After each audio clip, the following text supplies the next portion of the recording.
You may have heard about the 90-day rule when it comes to getting an FHA mortgage. In this video, I'm gonna break down not only what the rule is, the specifics, but also everything you need to know before making an offer as an FHA homebuyer in this situation.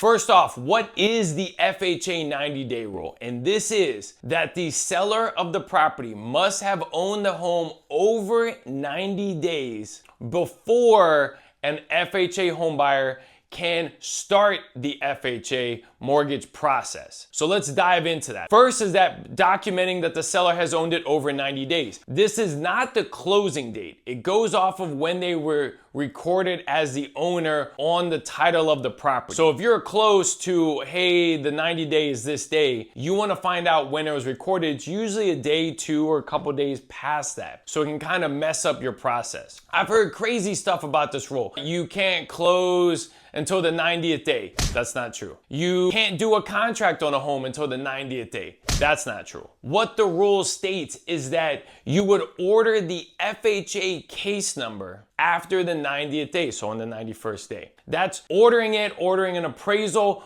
disclosing kind of all those things you want to have happen after that. And then you just want to close as soon as possible past that, depending on your lender and how long it can take. Let's say you find a home, you like it, but it falls under that 90-day rule. I had that happen where they were under 90 days of the seller owning it and the buyer doing an FHA loan wanted to buy the home. They could have waited, but that would have been a disadvantage to the buyer. What we did instead was go under contract, because the contract does not matter on this rule. So you could do, let's say the seller has owned it 45 days. Then go under contract. Once you get to the 90th day, hustle up, get that loan moving, and then close. Like in our situation, we closed 2 weeks later. So maybe it's 100 days, 105 days past what that was with the 90-day rule. You don't have to wait to go under contract until then, but you do need to know what you're up against in your timeline. Make sure that when you're getting pre-approved, you talk to a lender about this, go over the dates, get everybody on the same page. Because one of the worst things that can happen is, hey, I thought the 90th day was this day. We started the process. It becomes a train wreck. You run into issues. So to recap, the seller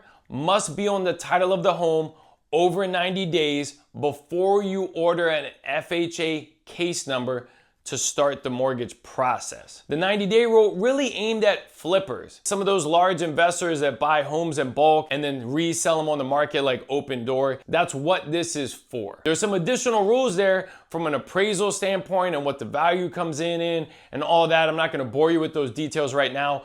Just know the truth about the 90-day rule and don't wait to go under contract or make an offer. And make sure the seller's agent and the buyer's agent knows what the 90-day rule really is so they know what they can accept as an offer also. So that's everything you need to know about the 90-day rule. I hope you found the information helpful. If you did, I'd love to be your lender, and stick around for this next video.